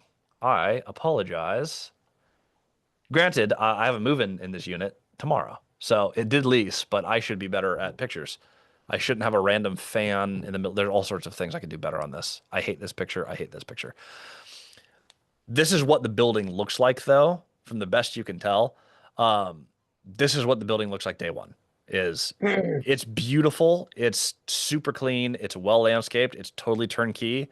We bought it for $1.8 million. This thing is going to be worth like, it has to exit Litech. Today, I think it's probably worth closer to 2.8 million is more reasonable.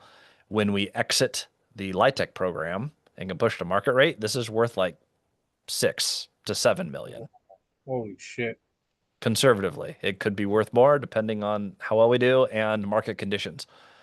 But anyone could buy this. Let me see. What's your debt structure on that? How did you structure that? With partners or What was that? did you structure that with partners? Yep, I have 3 capital partners and 1 operating partner, so it's an LLC with 5 people. And the other partner on that is Caleb. Everything in Stephenville, I partner with Caleb. Caleb does 80% of our deal finding. I do 90% of the deal negotiating, and the 2 of us knock them out together. We have a beautiful partnership in Stephenville, but that's the arrangement of Caleb and I. If it's in Stephenville, always we're 50-50 on everything we do together. So our portion is owned. I'll double check this one. I think I have 51%. that sounds right. I think we own 51%, which was what the contract required. We had to own 51%. The seller made that a stipulation. And then the investors each own the 17 point whatever percent. However, fixed buyouts and everyone makes a ton of money on this deal. It's one of the better deals, almost completely turnkey. We replaced trim on one of the units, and I fixed there was one pipe that went from one unit to another, a water line underground had an issue. We fixed that. I think that was it for significant reno. We had one pipe we had to dig up. It cost like $2,000. That was the whole project. That was available. We bought it. We bought it off market, but it was through a broker who was about to list it, so it was like a about to come on market listing. This is the type of stuff you can absolutely knock out. I'll see if I can find one more while we talk, but that How you much can did buy you raise on stabilized that? assets and increase the rent. How much did you raise on that? What This was the one we haven't raised rents almost at all because this one's one of No, my no, no. I'm talking about the capital raise. Like, how much capital did you- raise. It's 170-ish per investor. Maybe it's 175. Let's call it 170. I'm plus or minus $5,000. Right. 170,000 times 3 investors. So 510. I think we raised 515. So it's probably slightly more. But $510,000 raise. We bought an 80% loan to value, and we had like $100-something-thousand reserve. I think right now there's like $110,000 sitting in the account, which is really good because I thought we'd have more expenses so far, and we haven't. So we have a really healthy reserve. Property is cash flowing. There's not too much to do here other than we have 3 remaining vacancies. So I gotta fill 3 of the 44 units that we've been a little slower than estimated on, but we're killing it. How did you structure the debt though? How much are you going to give it back to investors? Yeah. Oh, I know why. I know why the pictures suck. It's someone else's short person because this is listing that the prior owner, investment property or income property investments, they never took down their listing. I have a better version of this. I was like, these pictures suck. Good. My team doesn't suck, guys. We have better pictures than this. This is someone else's listing that they never took down.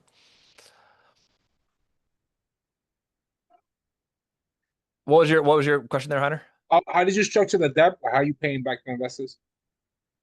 I am paying back investors in this one. We are likely, this is one of the rare occasions I'll do this. I'm friends with every investor in this. This is one where we do not necessarily want to do a buyout. This is designed as a longer term partnership, which is rare. It's not always best practice, but we don't have fixed buyouts on this one. At the end of this, if someone wants to exit, I will gladly buy them out because I love this property. But we do not have a defined exit on this. This partnership is actually designed to have the ability to refinance this and go buy a bunch more property with a massive Right. probably multi-7-figure dollar cash out refinance. When do you think you do that? Like 6 years? By year 5. We'll be exiting Lightech in year 3 of the investment at the latest, or at the end of year 3, which gives us between year 4 and 5 to execute the refinance, take the money, and expand if we would like to. Right. Amazing.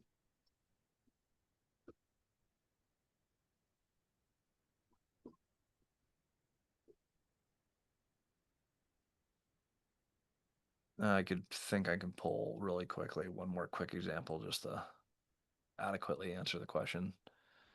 Another one, Trinity Apartments. They renamed it and then we named it back to the old name because they never changed the sign, and it's on Hyman Street, and I don't think anyone wants to rent Hyman Apartments, so we switched it to Trinity again. So this is what a Pixley version of what those look like. Let me see if I can get a better couple of images here. This is just pulling from like a Google image posts. But you got paved parking, cute little buildings. It's the row all the way here, 26 units. Everything's just kind of clean and manicured here. Mailboxes. This is the back is just all just grass. It's on a couple acres. I'll see if I can pull the Google map here. This is what they look like. Wow. It's just really clean, simple. Well, let me go in there. It won't. Laundry facility over here. They're not like gorgeous. These are all studios. We bought this for $1.6 million. Cash flow is like $4,000 a month. We bought it with one investor. He put 400,000 in. This is another account that has like $100,000 reserve. I thought we would spend more. We didn't. We over allocated the reserve. I'll probably release some back to him. Actually, we should probably have that discussion in the next meeting. Short answer is no. You can buy turnkey assets that cash flow day one. You usually have to Right. win on price. The two examples I used were both bank deals too. So it's not even we didn't even like customize terms. We just did like a classic. We got a good price. We bought a good building. Got it. Yeah, thank you for that. I really appreciate it. And you Yeah. sell a finance there? You did a blend. Both of those happen to be bank financed. I could show you another one in Stephenville that we did seller financed. That is 1980s. That also looks really, really nice. But I'll move on to the next few questions. My 25 unit right down the street has a river that goes through the middle of the campus. They're older, but they're like gorgeous units. So it needed like needed a couple thousand per unit. We needed to redo flooring, so there was some value. I'm gonna jump to Mariella.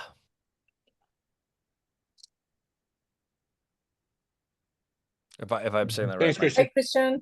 Hey, Hey, how's it going? very good. Good. Well, I'm totally new to this. This is my first week, actually, kind of like a week behind because I wasn't able to find the, plugins and things like that. But Yeah. wow, it's a lot of information, a lot of good stuff that is coming on through all the people who spoke, and just listening to them is really encouraging to know that everything is available if we put the work in there. Mhm. Also, I guess the question I have, I'm a little bit afraid of, how do you get the investors, I guess? Seller finance, I guess I've been looking through Zillow, trying to find deals. I want to start with the fourplex. I don't want anything big because this is going to be my first deal ever. And so, but so you first look for the property, find something that obviously do the math. I'm still probably jumping ahead because I'm going through your courses right now. I'm kind of like looking to see what I can learn, going step by step. The simplest that I can make it. Uh-huh. I'm never looking for specific financing. Mm-hmm. I'm looking for the deal. And with the deal, I always imagine it's like a drop down box because that's how it works in my head. It's like you click and you go like, hey, here's the options I can select for debt. I look for an opportunity first, which is I have a seller and I'm usually solving some problem for them. Mm-hmm. They could be trying to retire. They could be looking for a certain price. They could have deferred maintenance. They could have some bad bookkeeping, but I'm solving some problem where I'm going to take the property. I'm going to do better with it than they did for some reason or another. Mm-hmm. I'm solving some problem for them, and I want to identify what are we solving by purchasing the property, and what are the actual terms? Like, what is the price? Is seller financing an option? We figure all that out as part of the deal. Okay. Then we go, okay, what debt product makes the most sense? Is it bank finance? Is it seller finance? What are our options? And if we still have a deal that's going to cash flow day one, now we move to raising capital. I will cover this a ton in this mentorship in the course. So you'll see it multiple times. Mm-hmm. But once you have a deal, I'll help you package it and put it into a pitch deck. There's a downloadable one in the course too, if you guys want a good format. Mm-hmm. But we'll put together a presentation on here's the deal. Here's where you have three main things in raising capital. An opportunity that's exciting, which is like 90% of it, by the way. But if you can just explain the project, a lot of people are like, oh God, I hope the numbers are good because I want to invest in this. You want to explain before you get to the return how their money is safe. If someone's going to invest money in the deal, how you're not going to lose their money is far more important than the returns they're going to get. Mm-hmm. And then third, and least importantly, but still very important, how are we going to grow their money? And if you can answer those three questions, they will always place money with you. Every time, if they're like, I like the project, I feel that my money's safe, and I feel that my money's going to grow at an acceptable rate, they will always say yes without exception because you've answered the only three things that matter. we'll go through that flow always in that order: deal, then find the debt, then find the equity. And if you try focusing on the end of it, it will be like that car sales analogy. Yeah. You don't know what you're selling. You will be overwhelmed, and you're like, no one ever wants to place money with me. Once you have a product, it's amazing how many people want to place money with you. It is very, very consistent. 4.5 years. I need a track, but I don't know how many millions of dollars we've, well over $100 million of real estate purchased in this mentorship. No one has ever failed a capital raise, ever. It's never happened. Ostensibly, one day it will happen, but it hasn't happened yet. It's probably not going to be you. No, I don't. I'm very optimistic, and I think, I know I bought a property in my own back in 20 years ago, and I did actually, not knowing, I buy it without money out of pocket.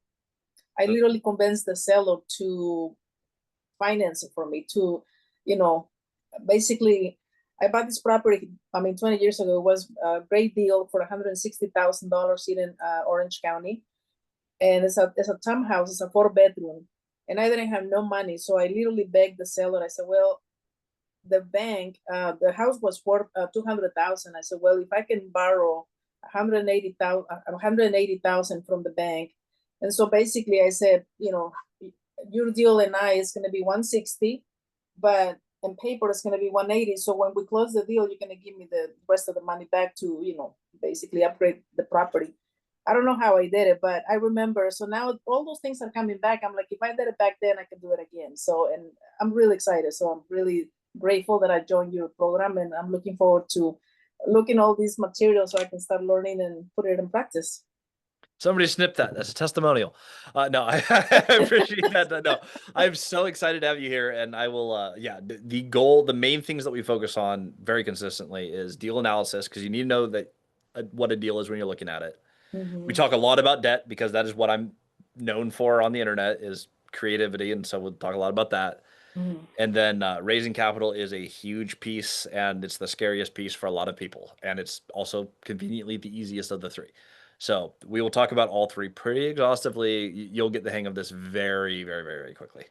Very Awesome. excited to have you here. Thank you so much, Chris. Absolutely. All right, thanks. All right, let me grab a couple more. I always go a little overtime. I'm getting right in that window where if I go a full 2 hours overtime, I get in trouble with my wife. If we go like an hour 45, that's like the sweet spot where extra 45 minutes, I never get in trouble. Let me let me grab one more for Timothy. You've had your hand up for a second. I want to make sure I get to your question.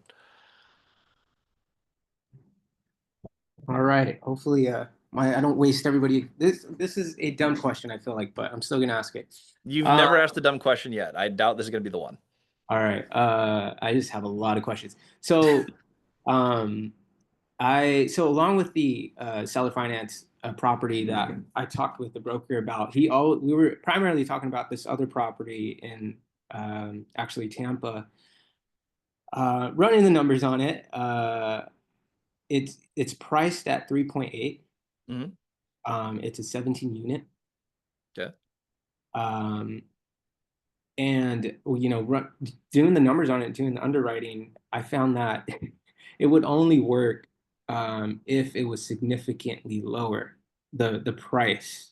Like even if you were to play around with the interest, it wouldn't work.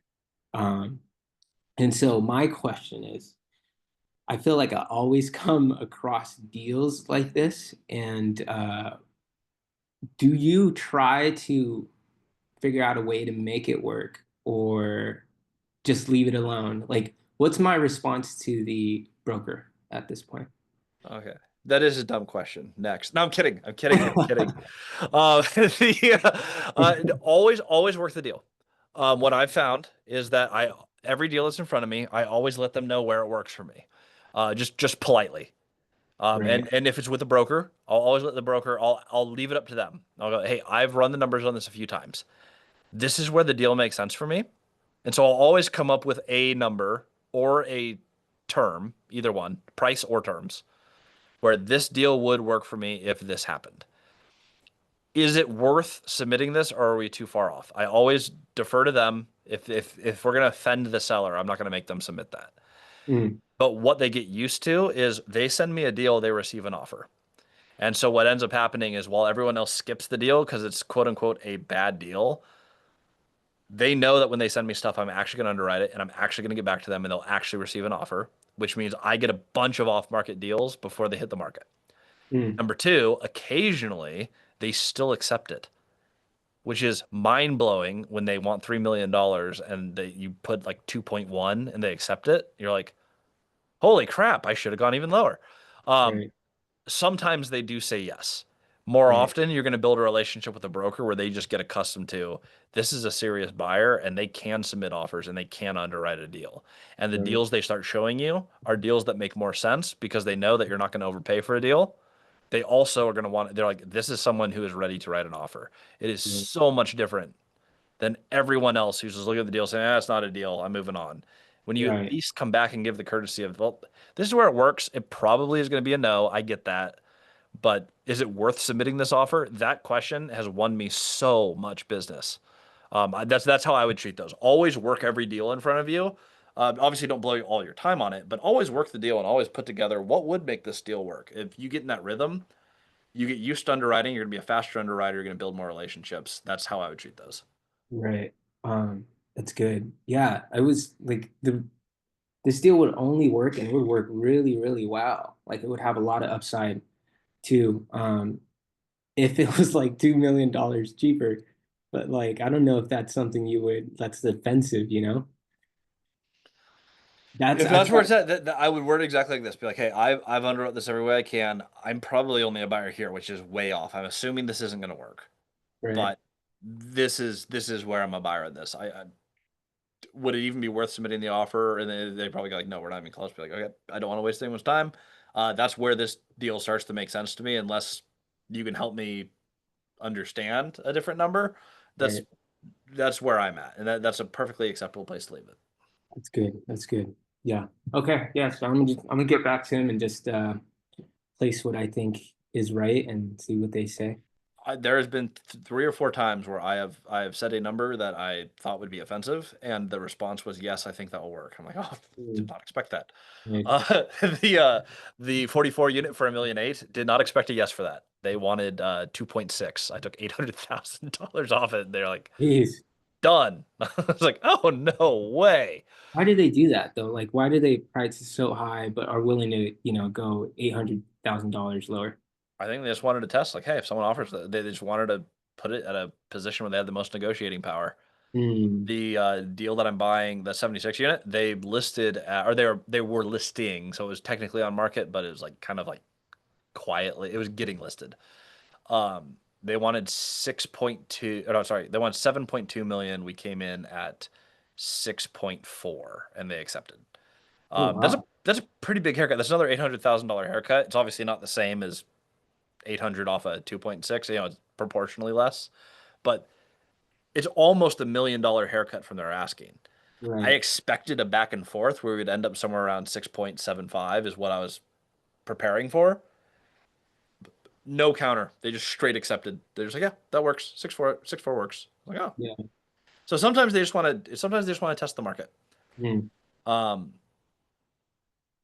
I have a like for my I have 1 or 2 people on this call who might want to buy this. So I'm shooting myself and my partners in the foot if you guys put an offer on this. But my mobile home park fell out of contract at 1,300,000. I have an appraisal for 1,500,000. If I'm listing it, I'm probably going to list it for 1,400,000. I know for a fact the partners will all accept 1,200,000, like without a doubt. Right. Everyone will say yes to 1,200,000. If I was to list it though, I would still put it out there at 1,400,000 because it makes sense. I have an appraisal to buy it. Someone could come in and buy it for that. But I would not counter at 1,200,000. I'd say, hey, we're all in $650,000 into this thing. If we sold it at 1,200,000, we make a bunch of money. We do get rid of this amazing cash flow that we've created. It's a great asset, but that's a lot of cash into our universe right now, and I need to reinvest into the Robinhood to refresh my cabins and do all this other. So I have stuff in my business where I'm like, I would love a lump sum of cash. Hmm. It would help me immensely to off that and increase my other asset. So I would do that deal. And I know the other partner, He just had his wife just had their second kid, and they are really excited to expand and add a second story to their house. Mm. Both of us want liquidity for different projects. We would accept $1.2 million. We would list it $1.4 million. I know it's not as dramatic of a change, but it's just an illustration of like there's places in my business where I have every reason to shoot for a higher valuation, but would absolutely accept less. Right. That makes a lot of sense. Yeah, I mean, the rents on this one specifically, you can raise it by a lot. I was looking at the rents in that area. So, like I said, it has it can work if it's right. But Exactly. yeah, So there's a lot of motivations for people, but that's just an illustration of you wouldn't know that by my listing that I'm trying to get money to put into refreshing cabins at a resort. Like you wouldn't know that, but it is the reason why I would say yes, and it's reasons like that. The 26 unit that we just showed, they took a pretty massive price cut because they have a piece of land they just purchased where they're developing 280 units. They right, need as much cash as they could get in. They're like, yeah, we want 2 million. I was like, I was going to offer 1.8 million. Caleb's like, let's ask for 1.6 million. They didn't counter. We got $400,000 off. wow, They needed the cash, right, and their asset wasn't performing well enough. So that's where the bank liked it at 80% LTV. So that just worked for us. We can get the best loan product if you come off the price, and that was the reason. And they're like, okay, well that makes sense. We should have got our rents higher. We realize we're selling at a discount. Our opportunity cost is too high to say no. That's another right. example of why people accept these things. Yeah, yeah.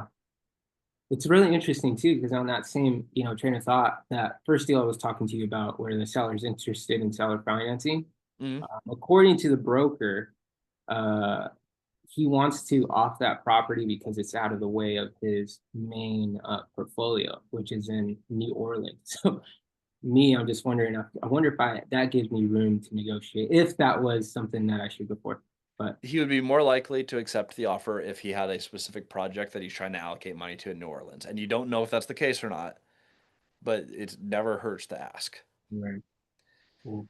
There is probably a price where you could get me to exit Washington State if it was so I can reinvest in Texas. I'm actively doing projects in Washington. I love Washington State. I'm making a lot of money up there. But if the price was correct, you would get me out of that state as well because it just depends on where you put the value of your projects and where your business is at. So it's just an example, but that's how that can work. Ardell, I will close with you. And I will try to keep it brief. Essentially, this is a secondary project that was sent to me this morning, and I got into a back and forth conversation with a broker, and part of the 5 questions was, is there anything else I'm supposed to be looking at, kind of a thing. He got flippant with me and sent me the property and said, send me an offer on this and we'll talk about any of the other stuff. Well, I'm gonna have to, I guess, embarrass him a bit because I can't do the numbers correctly for the price that it's listed. It would have to take $100,000 chunk off in order to make it work. Yeah. Do I just give him my property analysis and say, look, based off of these numbers, I can't do this? I wouldn't. What I found is that my numbers is not something that a broker cares about. I would just give them the price. I'd say, hey, I'm a buyer for this. I ran my analysis. This is where it works for me. Is this still worth submitting? Now, a good broker, which again is not most brokers, a good broker will take that and go, okay, this is someone who knows what they're doing. I know who I'm working with. They can make a decision. A lame broker will get offended and won't work with you again, which is fine because I don't want to work with bad brokers. I want the good people on my side. So I'm totally fine offending people. I try to go as polite as possible. I would not send them my analysis Okay. because it just gives them room to like, oh well, I don't agree with this, this, and this, and I'm like, I don't care what they agree with. My analysis is my analysis. So I don't give them my base numbers. I just give them where I'm at. And they go, hey, I ran the numbers. This is where it worked for me. If this is worth submitting, I'd love to write this up. If it's not, totally fine. Okay. All right. And we did it. We're 5 minutes before the 2 hour mark. I won't get in trouble, probably. So fun working with you guys today. I mention this all the time, but this is my favorite part of the day by far. So love spending time with you guys. Tomorrow's deal deep dive day, so bring the deals. We'll underwrite them no matter what phase they're in. So whether you're already under contract, you're doing a first look, you have filled out half the numbers, but you're not sure where to find the rest of them. Does not matter. Bring it to the call, and we will get underwriting. I know we have like 4 deals right off the bat, and last week was a little bit lighter on deals than usual. So that usually means tomorrow's going to be a heavy one. So I am ready for it, and I'll see you guys then.